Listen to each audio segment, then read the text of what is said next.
오늘은 그 느헤미야 4장을 펼치도록 하겠습니다.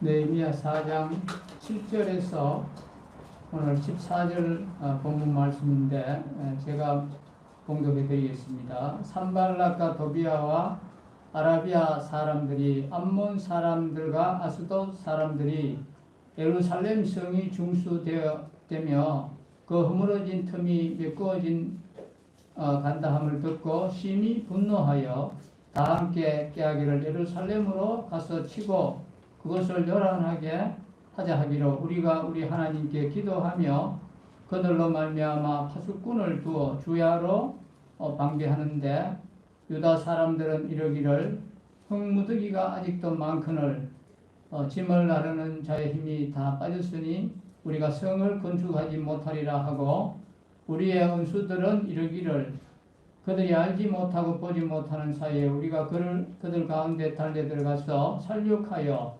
역사를 거치게 하리라 하고 그 원수들의 근처에 거주하는 유다 사람들도 그 각처에서 와서 10번이나 우리에게 말하기를 너희가 우리에게로 와야 하리라 하기로 내가 성벽 뒤에 넓고 넓은 곳에 백성이 그들의 종족을 따라 칼과 창과 활을 가지고 서 있게 하고 내가 돌아본 후에 일어나서 귀족들과 민장들과 남은 백성에게 말하기를 너희는 그들을 두려워하지 말고 지극히 크시고 두려우신 주를 기억하고 너의 형제와 자녀와 아내와 집을 위하여 싸우라 하였느니라.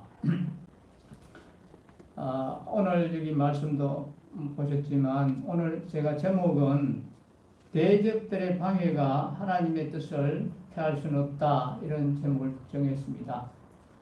우리의 대적들은 우리에게 얼마든지 방해를 할 수 있습니다. 방해를 해서 하나님의 일이 때로는 지연되기도 하고 때로는 약간 중단되기도 하지만 아무리 방해가 있다 할지라도 하나님의 뜻을 피하지는 못합니다. 그래서 오늘 대적들의 방해가 하나님을 피할 수는 없다 하는 이런 제목을 붙였는데 오늘 여기 보면 이제 성벽 재건 공사가 이 대적들의 집요한 방해 속에서도 어떻게 진행되어 완료되었는가를 말씀하는 것이 바로 4장 1절에서 7장 4절까지 말씀입니다. 여기서는 이제 대적들의 조롱을 통한 성벽 재건 공사 방해와 또 그로 인한 느헤미야의 기도 또 대적들의 방해 속에서도 성벽 재건 공사가 계속 진행된 사실이 지난번에 말씀드린 바로 4장 1절에서 6절까지 말씀이었는데 이제 이어서 오늘은 군사적 위협을 통해서 이 대적들의 성벽 재건 방해와 또 백성들의 사기 저하 또 느헤미야의 이제 대처에 대해서 오늘 말씀하고 있습니다. 이러한 말씀을 통해서 우리에게 주시는 영적 교훈을 한번 살펴보도록 하겠습니다. 7절 보시겠습니다. 산발락과 도비아와 아라비아 사람들과 암몬 사람들과 아스돗 사람들이 예루살렘 성이 중수되어 그 허물어진 틈이 메꾸어져 간다함을 듣고 심히 분노하여 그랬습니다. 예루살렘 성이 중수되고 그 퇴락한 곳이 이제 보수되어 간다는 소식을 듣고 대적들이 이제 나타낸 반응이 여기 말씀했는데 심히 분노했다 했습니다. 이 대적들은 아무도 이스라엘이 재건되는 것을 원치 않았습니다. 이스라엘의 재건은 즉 자신들의 불이익을 의미하는 것이었습니다. 그러므로 이들은 심히 분노했다고 했습니다. 이것은 이스라엘에 대한 대적들의 핍박이 이제 대단히 이제 가중될 것을 시사해주고 있는데 이제 실제로 8절 이하를 보면 대적들은 이스라엘의 예루살렘 성 중건을 방해하기 위해서 군사적인 방법까지 동원하려고 하였습니다. 즉 대적들은 연합해서 이 예루살렘을 기습 공격해서 이스라엘을 혼란하게 하여서 그로 말미암아 이제 공사를 중단시키려고 했습니다. 여러분, 이러한 상황에 처한 이 느헤미야의 마음이 어떠했겠습니까? 참으로 아마 착잡하였을 것입니다. 느헤미야가 아무리 강한 의지를 가지고 있었다 해도 당시 상황은 분명히 바로 위기였습니다. 하지만 느헤미야는 조금도 동요하지 않았습니다.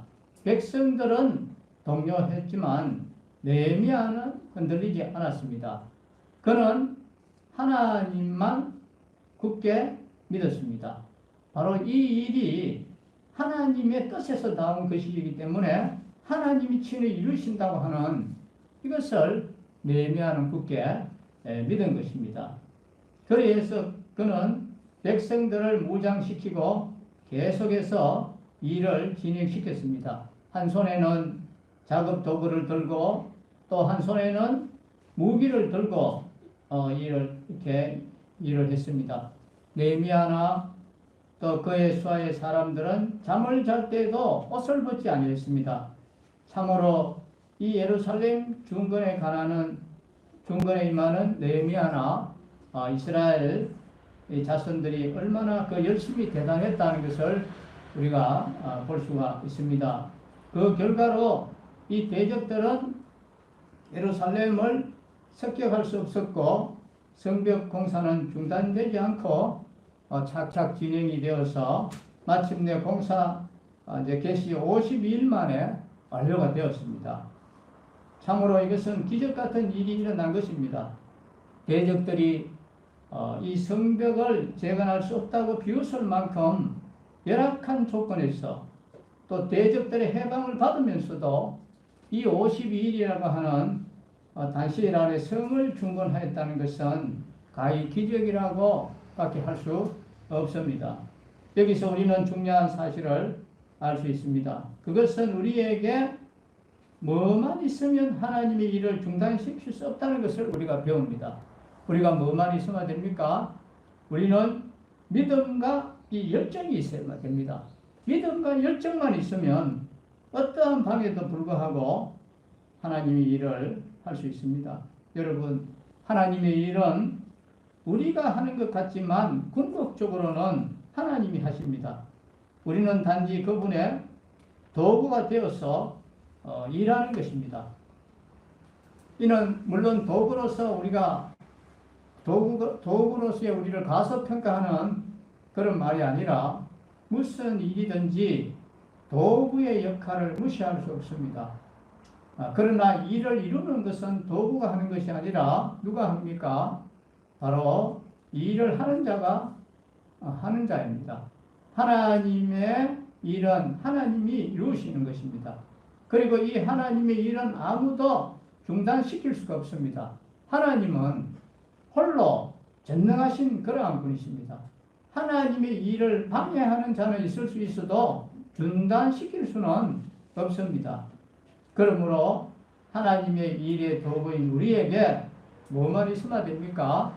바로 우리는 믿음과 이 열정, 이것만 있으면 하나님의 일이 중단되지 않는다는 것입니다. 문제는 도구인 우리에게 항상 문제가 있습니다. 하나님에게 문제가 있는 게 아닙니다.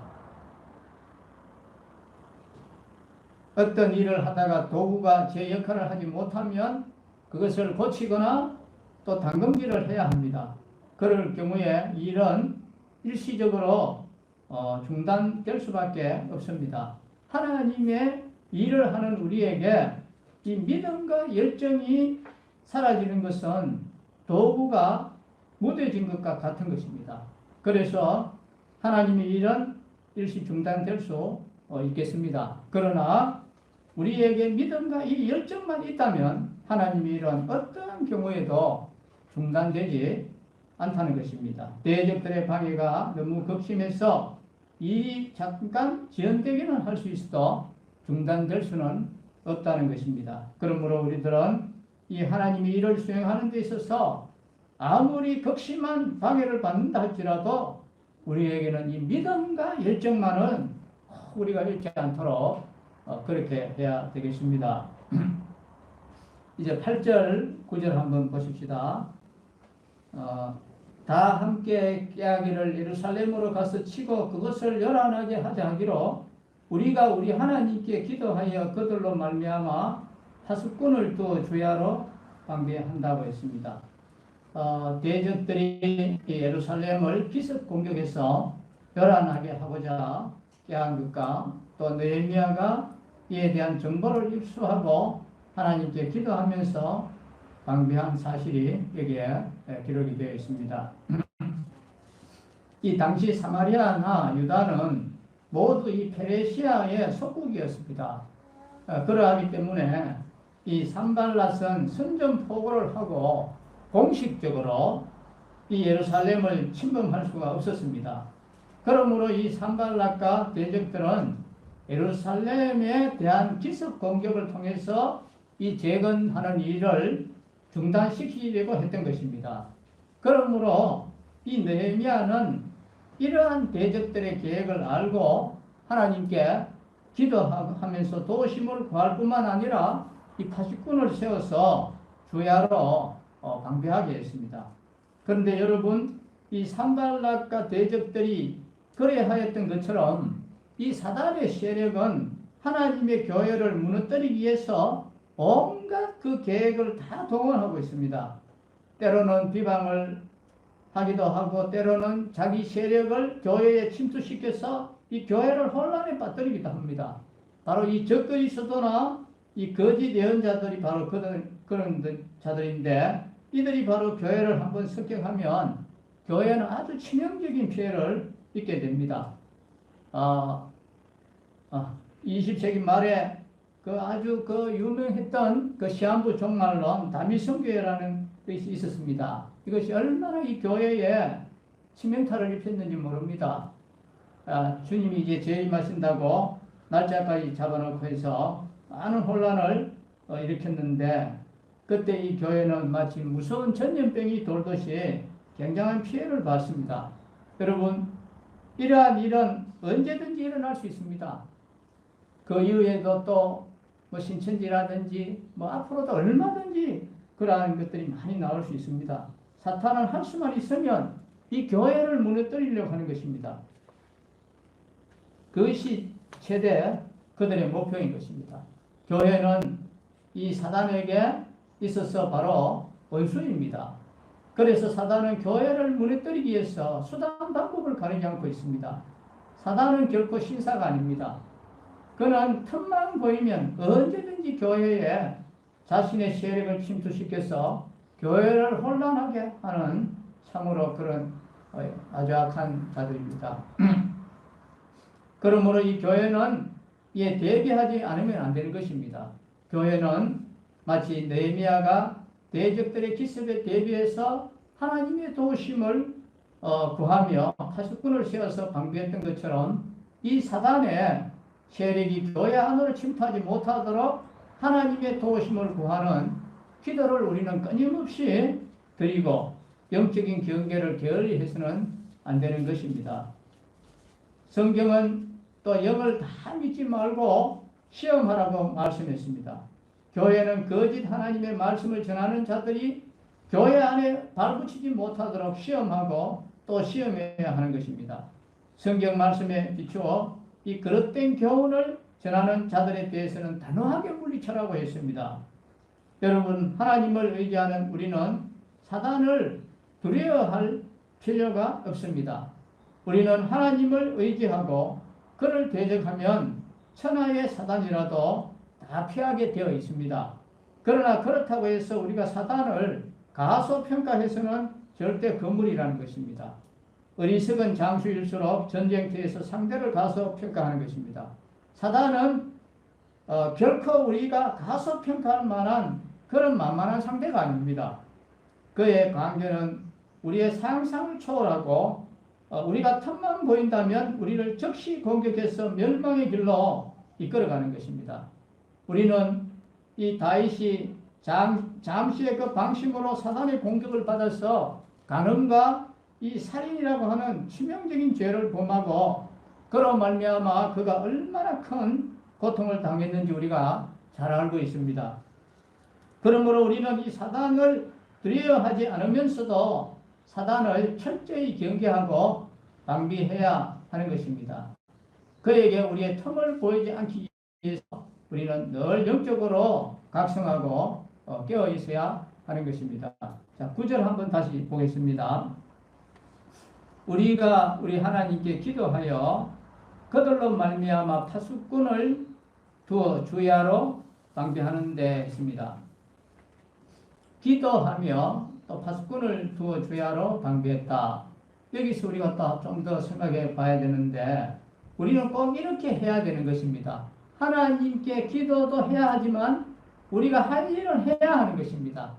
하나님께 다 하나님께서 다 주십시오 하고 문도 안 잠그고 가면은 어떻게 되겠어요?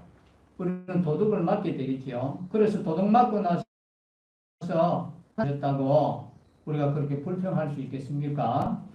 그것은 마침 손가락을 불에 넣고 하나님 타지 않게 해주십시오 하는 것과 똑같은 것입니다. 하나님을 바라보는 시험하는 행위입니다. 그래서 우리는 반드시 문단속을 해야 되고 또 회사를 경영할 때도 나는 하나님께 다 맡긴다고 해야 되는 것입니다. 게으른 사람이 있으면 불러놓고 야단도 쳐야 됩니다. 어떤 사람은 나는 믿음이 좋아서 그냥 하나님께 맡겨둡니다 하는데 그것은 안 되는 것입니다. 인간의 부패성을 몰라서 하는 소리입니다.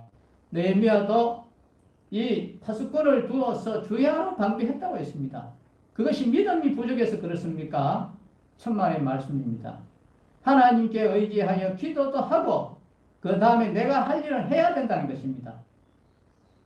하나님 우리 아이 수학 공부를 잘하게 해주십시오 하고 해놓고 수학 공부를 하나도 안 하면 그 아이는 수학 몇 점입니까?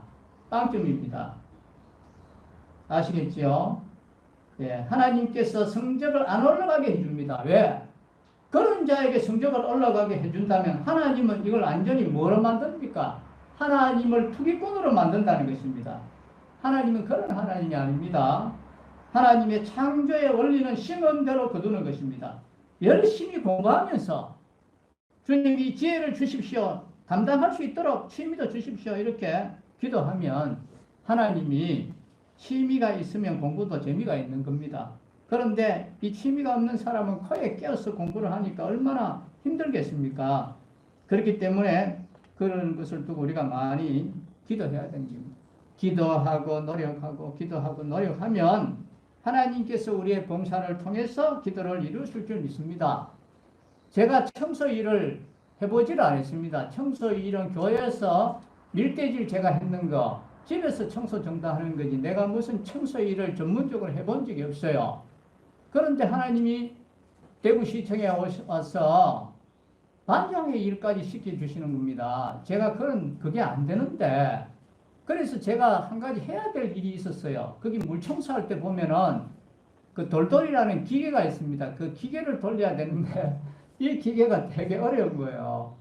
스위치를 여니까 이 기계가 막 이래저래 막 핑핑 날아다니는데 아유 사람 다칠 것 같고 얼마나 겁이 나든지 이걸 하기는 해야 되는데 걱정이 됐습니다. 그래서 기도하고 연구를 했습니다. 이 기계에 대해서 알기 위해서 기도하고 연구하고 또 조금 이렇게 해보다가 또 뭐 또 해보고 그 다음 날은 왜 됐을까 또 연구하고 기도하고 하다 보니까 이제는 한 1년 지났으니까 이제 그 기계에 대해서 제가 특성을 터득하게 됐어요. 아, 이 기계가 어떤 특성이 있다는 것을 알게 됐어요.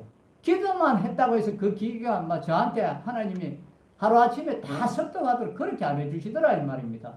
기도하고 연구하고 그렇게 하면 기도 안 하고 일반 사람보다 하나님이 그 기계에 대해서 더 잘하도록 해주시는 거예요. 학생들도 기도하고 공부하면 더 잘하도록 해줍니다. 직장에서도 우리가 참 힘든 그런 애매한 어려운 업무도 많이 있지 않습니까? 그러한 것들도 기도하면서 연구하고 자꾸 이렇게 하면 하나님 지혜를 주시는 거예요. 우리가 복을 달라 하고 기도하면서 복을 주시는 그 원리를 순종하지 않으면 소용이 없는 것입니다. 물질의 복을 많이 받으려면 하나님 앞에 물질을 잘 드리고 어려운 사람을 많이 도와주고 이게 부유하는 비결이에요. 성경의 비결입니다. 그러나 남한테 도와주는 거 인색하고 하나님 앞에 드리는 거 인색하고 그렇게 하면서 복을 달라 하면 하나님 복 주시겠습니까? 하나님이 그렇게 할 때 복을 안 주시는 거예요. 받을 그릇이 없기 때문에 담아주지 않는다 이 말입니다. 늘 불평을 하면서 복을 달라 하면 하나님께서 복을 주시겠습니까? 감사할 줄도 모르는데 줘봐야 무슨 소용이 있겠습니까? 그런 사람은 버릇만 나빠지고 또 줘봐야 교만하게 되는 것입니다. 그래서 우리는 꼭 기도하고 우리 할 걸 해야 됩니다. 순종해야 됩니다. 기도하고 노력해야 됩니다. 왜 우리에게 몸을 줬습니까? 노력하려고 줬습니다. 왜 머리를 줬습니까? 쓰라고 주신 거예요. 이들도 주야로 방비를 했지 않았습니까? 기도하고 방비 파수꾼을 세우고 그렇게 안 했습니까? 자, 10절 또 보십시다. 10절에서 12절까지 읽겠습니다.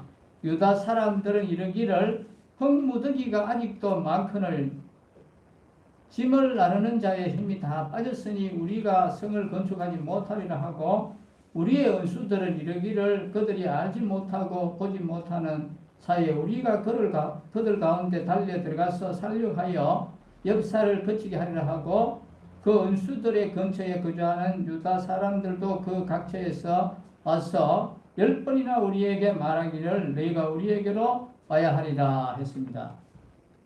예루살렘을 중공하던 이스라엘 자손들이 대적들의 군사적 위협 앞에서 사기가 크게 저하되어 공사가 중단의 위기에 처한 사실을 여기서 말씀하고 있는데 이스라엘 자손들은 대적들이 말로 조롱하며 해방할 때까지만 해도 이 과중한 부역에도 불구하고 흔들리지 않았는데 이제 군사적 위협을 통해서 이 대적들의 방해 계획이 전해지자 가중하였던 부역이 이제 더 큰 짐으로 느껴지면서 사기가 크게 떨어졌습니다.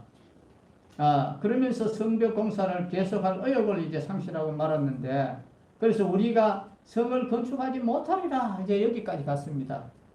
그들의 말이 얼마나 낙심되었는가를 잘 보여주고 있지요. 이것은 분명 이 대적들의 관계가 적중한 것이었습니다.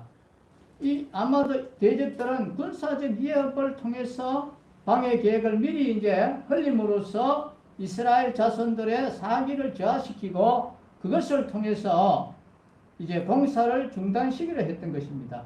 사실 이제 공사만 중단된다면 굳이 큰 희생을 감수하면서 군사적 방법을 동원하지 않아도 되었던 것입니다. 그런데 이스라엘 자손들은 이 대적들의 그 고도의 심리전에 상당한 부분이 이제 말려들고 말았습니다. 대적들의 이 강조로 인해서 성벽 공사가 완전히 중단된 것은 아니지만 지금 중단될 위기에 처하게 된 것입니다. 이 심리전이라는 것은 어느 전쟁에서도 동원되는 그런 전술인데 전쟁사를 보면 이 심리전으로 상대방의 마음을 빼앗아 그들로 싸울 의욕을 상실하게 해서 승리를 거둔 예가 많이 나와 있습니다. 이 사단도 아주 강조해서 이 심리전을 자주 동원합니다. 심리전을 통해서 성도들의 마음을 빼앗아서 자기에게 이제 굴복하도록 만드는 것입니다. 하와가 범죄한 것도 사단에게 마음을 빼앗겼기 때문에 그랬습니다. 사단은 이 능란한 그 하술로 하와의 마음을 사로잡았습니다. 네가 이거 따먹으면 하나님같이 될 수 있다 하는 결집 미끼를 던져줬습니다. 이 자신의 우리 모두가 조심해야 됩니다. 누구든지 그에게 마음을 빼앗기면 치명적인 상황에 이룰 수 있다는 것입니다. 우리는 무엇보다도 이 마음을 지키도록 힘써야 됩니다. 그래서 성경은 뭐라고 합니까? 무릇 지킬 만한 것보다 더 네 마음을 지키라. 생명의 근원이 이에서 난다고 이렇게 말씀했습니다. 인생에서 이 마음보다 중요한 것이 없습니다.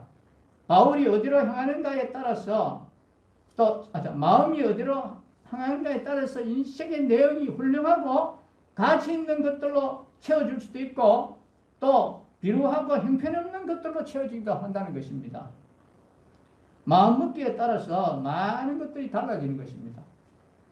사단은 이 점을 잘 알고 있기 때문에 먼저 이 마음을 공격해서 자신의 이 목적을 이루고자 하는 것입니다.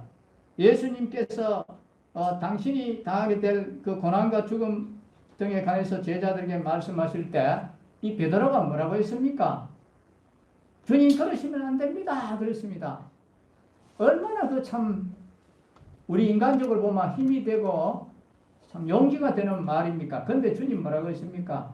사단아 내 뒤로 물러가라 그랬습니다. 너는 나를 넘어지게 하는 자로다 그랬습니다. 책망을 했습니다. 사단은 이 베드로를 통해서 주님의 마음을 흔들어 놓습니다. 그러나 주님은 이를 다 아셨기 때문에 사단에게 이용당하고 있는 이 베드로를 책망했는 것입니다. 사실 십자가 고난을 앞에 둔 주님께서 있어 이 베드로의 말로는 참으로 얼마나 정말 정이 있고 그렇습니까? 그렇지만 주님은 그 달콤함이 아니라는 것을 아시고 책망을 했습니다. 주님이 아니었더라면 보통 사람 같았으면 그게 다만 넘어갔을 겁니다. 하지만 여러분 만일 주님이 사단에게 마음을 뺏겼다면 어떻게 됐겠습니까? 오늘날 우리가 구원받을 수 있었겠습니까?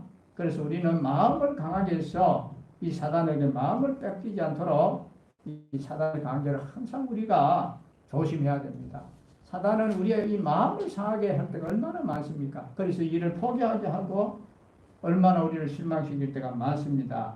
조심해야 되겠죠. 자, 11절 한번 보십시다.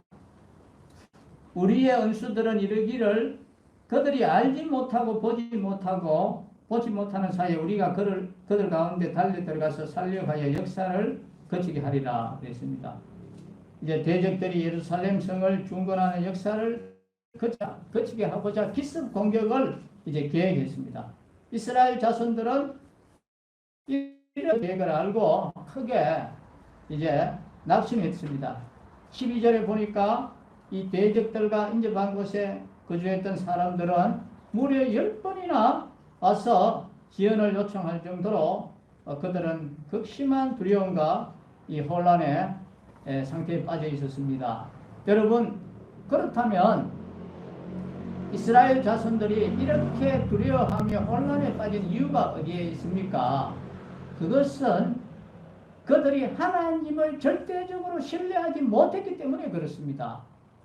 그들은 대적들은 크게 보면서 정작 자신들을 보호하시는 하나님이 그 강력한 울타리는 보지 못해서 대적들이 기습할 것이라는 소식에 두려워하고 낙심을 한 것입니다. 사실 그들의 대적은 그들의 육신의 눈으로도 쉽게 보였습니다. 그에 반해서 하나님의 강력한 이 보호의 울타리는 영안의 눈이 뜨지 아니하고는 보기 어렵습니다. 마치 엘리사의 눈에는 보인 하나님의 천군 천사들이 그의 사안의 눈에는 보이지 않았던 것처럼 하나님의 이 보호의 울타리는 영안으로만 볼 수 있는 것입니다.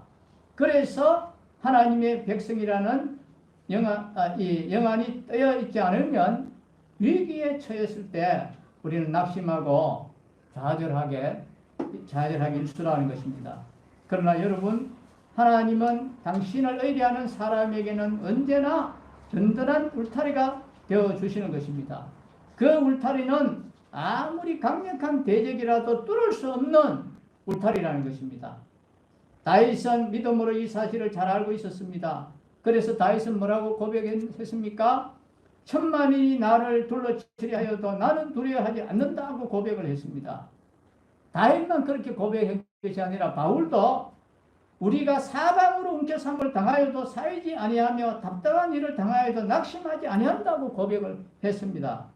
그렇습니다. 여러분 하나님의 보호의 울타리는 천만인이 달려들어도 뚫지 못할 견고한 울타리라는 것입니다. 문제는 뭡니까? 우리의 믿음이라는 것입니다. 하나님이 우리의 울타리가 되어주신다는 것을 알고 믿는다면 아무리 사단이 우리를 공격하고자 포효한다 해도 두려워하지 않게 되는 반면에 하나님을 믿지 못하면 조금만 위기를 느껴도 낙심하고 좌절하게 다윗이 가졌던 그 믿음, 바울이 가졌던 그 믿음을 우리가 가져야 되는 것입니다. 믿음은 하나님의 선물인 동시에 우리가 하나님께 대한 신뢰입니다. 하나님을 신뢰하는 것입니다. 우리가 하나님을 창조주와 세상의 주관자로 주권자로 우리가 고백한다면 우리는 당연히 하나님을 절대적으로 신뢰해야 되는 것입니다.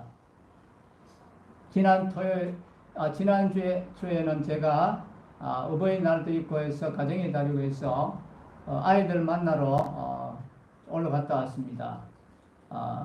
그 지난 토요일에 이제 그 아이들하고 거기 저희가 이제 천안 거기 홍대용 과학관이라는 것을 잠시 들렸습니다. 홍대용 과학관을 들려보니까 늘 아는 그거 본 거지만 다시 한번 제가 새롭게 봤습니다.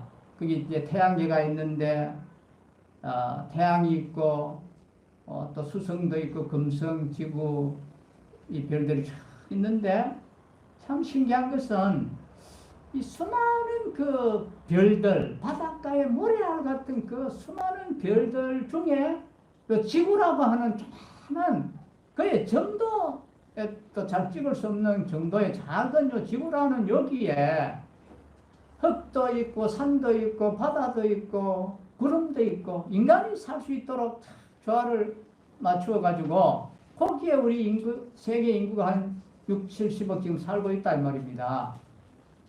근데 그거에 비하면 이 우주가 얼마나 광대한데 광대하신 이 하나님인데 인간은 이 하나님이 없다고 하니까 참 이게 얼마나 그래서 하나님이 어리석은 자라고 했습니다. 박사학위를 가지고 아무리 똑똑해도 그 사람이 하나님이 없다. 이런 사람은 하나님 보실 때는 바보라는 거예요.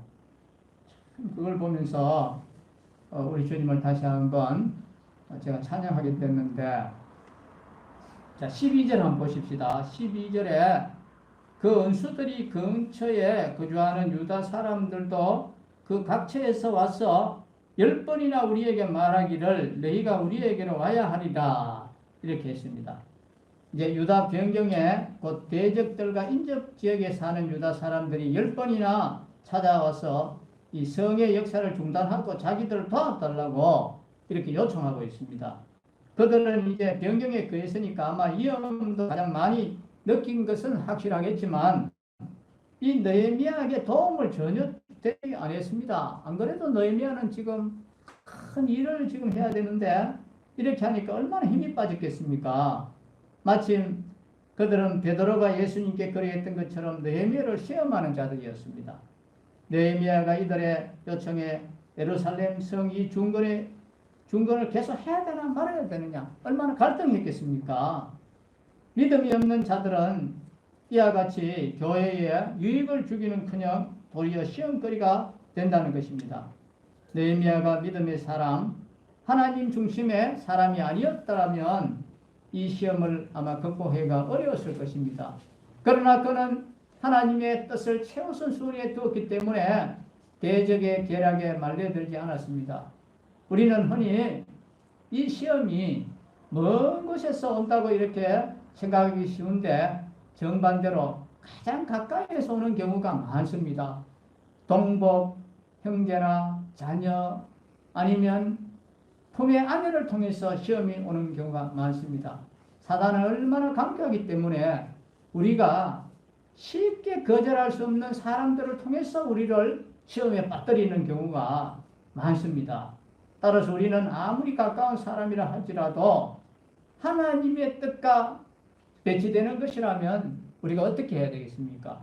우리는 단호하게 물리쳐야 되는 것입니다. 우리의 인정이나 눈물에 약한 그런 면을 보여서는 안 되는 것입니다. 그래서 성경에 보니까 신명기 13장 6절에서 10절에 보면 이런 말씀이 있습니다.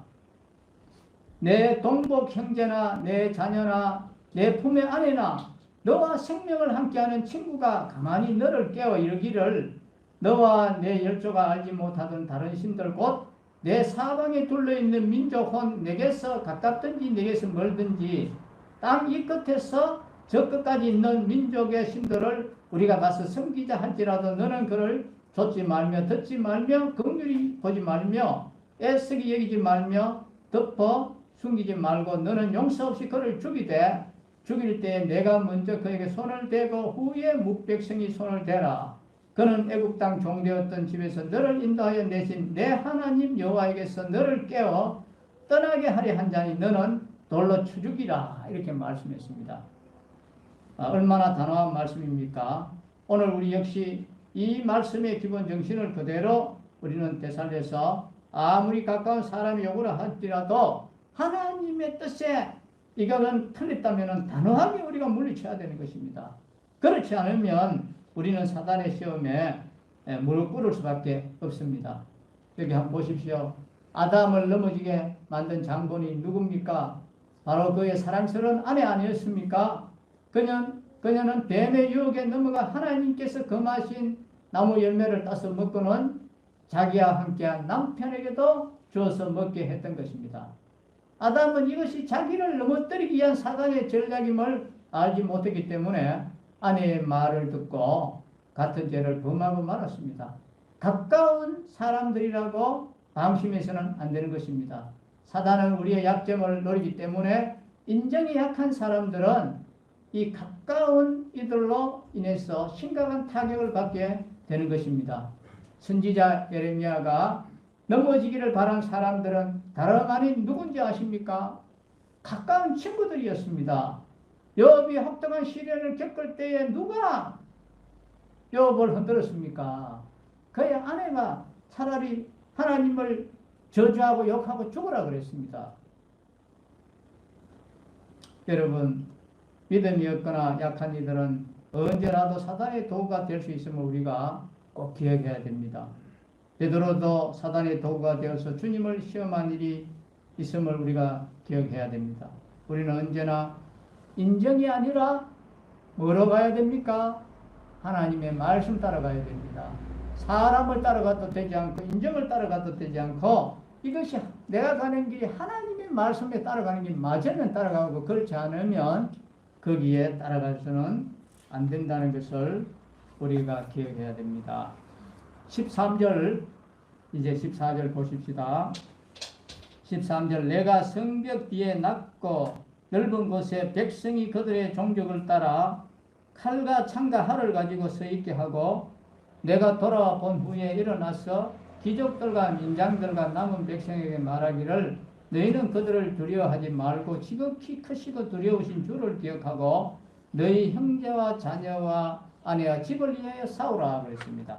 여기 14절 중반절에 보면 너희는 그들을 두려워하지 말아라 그랬습니다. 무릇 전쟁터에서 적을 두려워하게 되면 어떻게 됩니까? 능히 승리할 수 있는 싸움도 도리어 패망을 초래하고 마는 것입니다. 특히 전투 상황에서 적의 이세에 압도당해 버리면 싸우기도 전에 자멸을 부르고 마는 것입니다. 그러기에 어떤 전쟁에서나 승리를 얻기 위해서는 절대로 이 적을 두려워해서는 안 되는 것입니다. 여러분, 이런 점은 우리의 영적 싸움에 있어서도 그대로 적용이 되는 것입니다. 그래서 하나님께서는 여호수아를 지도자로 세우고 나서 가장 먼저 어떤 경례를 했습니까? 강하고 담대하라 그랬습니다. 강하고 담대하라. 그러니까 어떤 악의 도전이 있다 하더라도 그리스도인 특히 교회는 절대로 이 사람을 두려워해서는 안 된다는 것입니다. 사실 어떤 때는 이 사람이 두렵게 보이는 경우도 없지 않아 있습니다. 그러나 이 사람은 그 호흡이 어디에 있다고 했습니까? 코에 있다고 했습니다. 아무리 그 사람의 우리를 해롭게 할지라도 하나님이 그 사람 잠자는데 코 한 2, 3분만 꽉 잡아보면 그 사람 죽습니다. 그래서 그 호흡이 코에 있다 했습니다. 또 하루살이에도 눌려 죽고 마는 것이 인생이라고 했습니다. 그러므로 우리는 어떤 경우에도 대적을 두려워하지 말아야 되는 것입니다. 헤롯 왕이 얼마나 교만하게 했을 때 그가 어떻게 죽었습니까? 칼에 찔려 죽었습니까? 벌레한테 잡아먹혀 죽었습니다. 벌레한테. 우리는 벌레한테도 못 이겨요. 이렇게 연약한데 우리가 하나님을 우리는 의지하고 이 사람을 두려워하지 말아라 그랬습니다. 어떤 경우에도 대적을 두려워하지 말아야 우리는 대적에게 승리할 수 있다고 했습니다. 그러면 우리는 누구를 두려워해야 됩니까? 14절 그 중간절에 보십시오. 지극히 크시고 두려우신 주를 기억하라 했지요. 느헤미야는 백성을 위해서 지극히 크시고 두려우신 주를 기억하라고 격려하고 있습니다. 사실 우리가 진실로 두려워하고 경외해야 할 분은 이 땅에서 누구이십니까? 오직 하나님 한 분밖에 없습니다. 참으로 하나님만이 인간의 성패뿐만 아니라 그 생사까지도 판가름 내시는 그러한 분이십니다. 그러기에 궁극적 의미에 있어서 이 두려움의 대상은 오로지 누굽니까? 우리는 하나님을 두려워해야 됩니다. 그런데 우리는 정반대로 살아갈 때가 많아요. 하나님을 두려워하지 않아요. 그런데 사람은 되게 두려워해요. 그래서는 안 된다는 것입니다. 여러분, 이처럼 두려우신 하나님을 기억하면 누구나 대적 앞에서도 우리 마음이 편안해집니다. 도리어 담대한 마음까지 가질 수가 있습니다. 왜냐하면 어떤 대적이라도 위협을 가한다 할지라도 그가 하나님까지 대적하여 이길 수는 없기 때문에 그렇습니다. 진실로 그렇지 않습니까? 크시고 두려우신 하나님을 기억하는 자는 자연스럽게 하나님께서 자기 대적을 무너뜨릴 것을 믿게 되는 것입니다. 그래서 그런 사람은 설사 대적이 태산처럼 둘러싸인다 할지라도 조금도 당하지 않고 안온한 태도로 하나님의 구원만 기다리게 되는 것입니다. 그러므로 우리 역시 어떠한 경우에도 크고 두려우신 이 하나님을 기억해야 하는 것입니다. 진정 하나님만이 우리의 구원이요 하나님만이 우리의 방패이시기 때문에 그렇습니다. 자, 이제 마지막으로 14절고 이제 끝에 하반절 보면 뭐라고 하고 있습니까? 너희 형제와 자녀와 아내와 집을 위해서 싸우라 그랬습니다. 느헤미야는 마지막으로 이제 자기 백성을 향해서 너희 형제와 자녀와 아내와 집을 위해서 싸우라고 이렇게 힘껏 말하고 있습니다. 느헤미야에게 있어서 자기 백성에게 들려줄 한마디로 그보다 더 나은 격려의 말은 없었던 것입니다. 우리가 어떤 시련을 겪을 때 특히 교회적으로 고난을 겪고 있을 때 성도들끼리 서로 위로하고 격려해주는 것만큼 큰 힘이 되는 것은 없습니다. 여러분, 전쟁터에서도 전우들은 서로를 위해서 용기를 북돋아주고 서로를 격려합니다. 왜냐하면 전우야말로 생사의 운명을 함께 걸머쥔 운명 공동체이기 때문에 그렇습니다. 하물며 영적 전쟁을 함께 치르고 있는 교회라고 하는 이 공동체 안에 있어서는 더 말할 나위가 없지 않습니까? 그런데도 불구하고 교회 안에서조차 서로를 위해서 격려해주는 일보다는 도리어 비난을 하거나 또 애매한 말을 만들어서 서로 물고 늘어주고 한다면 이 교회가 어떻게 되겠습니까? 그러므로 우리는 형제를 사랑하는 일에 최선의 노력을 다해야 하는 것입니다. 사랑하는 성도 여러분, 느헤미야가 추진하는 성벽 재건 사역을 방해하려던 이 산발랏의 행위는 조금 더 이상한 것이 아닙니다. 산발랏의 입장에서 보면 그의 행위는 당연한 일이었습니다. 마찬가지로 세상은 언제나 성도와 이 교회에 대해서 적대적이기 때문에 끊임없이 방해하고 괴롭히게 마련입니다. 우리는 항시 이것을 염두에 두고 세상이 우리를 대하는 태도에 너무 예민하게 반응하지 말아야 됩니다. 우리는 그리스도에게 속한 자들이어서 이 세상과는 하나가 될 수 없습니다. 우리 편들어 줄 사람 없습니다. 우리가 주의 이름으로 무엇을 하든지 그들은 조직적으로 방해할 것이기 때문에 그런 것에 우리가 너무 개의치 말고 믿음으로 우리가 힘써야 하는 것입니다. 쉽게 마음이 동하거나 낙심하는 자들은 이것은 믿음의 연약함을 보여주는 것입니다. 한 가지 우리에게 위로가 되고 힘을 주는 사실이 바로 뭡니까? 그리스도께서 항상 함께 하신다는 것입니다. 우리 편이 돼줄 사람 없습니다. 우리는 어떤 단체에서도 자칫하면 손해를 볼 수도 있고 승진에서도 오히려 잘 안 될 수도 있습니다. 그렇지만 하나님께서 함께 하십니다. 그리스도께서 함께 하시면은 높여주실 수 있습니다. 세상이 우리를 이기지 못하고 사단의 관계가 성공을 거두지 못하는 이유가 바로 그리스도께서 항상 우리와 함께 하시기 때문에 그렇습니다. 그래서 우리는 담대해야 되는 것입니다. 오늘 여기 본문의 말씀도 대적들의 방해가 아무리 심하다 할지라도 그런 것으로 인해서 하나님의 일이 좀 지연될 수는 있지만 하나님의 뜻이 바뀌지는 않는다는 것입니다. 하나님에 대해서 하나님은 문제가 없습니다. 문제는 우리에게 있습니다. 우리에게 믿음이 필요한 것입니다. 우리에게 주님을 향한 열심이 필요한 것입니다. 기도하겠습니다. 아버지 하나님, 오늘 느헤미야 말씀을 통해서 유대인들이 성을 재건하고 하는데 산발락과 도비아와 대적들이 왜 그래 분노하고 방해를 합니까?